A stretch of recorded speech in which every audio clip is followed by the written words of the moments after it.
রোজকার মতোই সকালটা আজকে দই মিউসলি খেয়ে স্টার্ট করেছিলাম। লাঞ্চের জন্য বানিয়েছিলাম লাউ দিয়ে মুগ ডাল, আর প্রেসার কুকারে বানানোতে একটু বেশিই গলে গেছিল ডালটা। জামাই ষষ্ঠীর জন্য যখন সবাই এসেছিল তখন মার থেকে আমি এই রেসিপিটা শিখে নিয়েছিলাম। আমার এরকম করে কষা চিকেন খেতে খুব ভাল লাগে।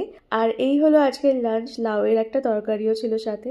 আম শেষ হয়ে গেছিল, আর লাঞ্চের পর আমার একটু মিষ্টি মিষ্টি খেতে খুব ভালো লাগে, তাই এই দইয়ের ঘোলটা বানিয়ে নিয়েছিলাম। আমি আজকাল এরকম ছাঁকনির ওপর চা পাতা দিয়ে গরম জল ঢেলে চা বানিয়ে ফেলি, আর এটা মা দেখলে খুবই ডিসঅ্যাপয়েন্ট হবে।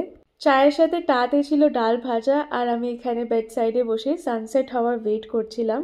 এরপর রাতে ইচ্ছা হলো যে বেশ অনেকটা ডিমের ভুর্জি দিয়ে রুটি খাবো, তো সেই মতনই আমি পেঁয়াজ, ক্যাপসিকাম, টমেটো কেটে তার মধ্যে 6টা ডিম মিক্স করেছিলাম দুজনের জন্যে। আর পাশে আমার হাজব্যান্ড ওইদিকে রুটিও বানাচ্ছে।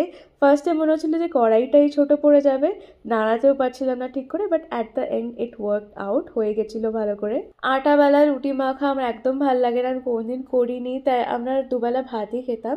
এখন এরকম হাফ কুক চাপাটিগুলো কিনে এগুলোই শেখে নিচ্ছি। বেশ সুন্দর হয় এগুলো খেতে। তো এই ছিল আজকে ডিনার, দেখা হতো ওদের সাথে নেক্সট ভিডিওতে।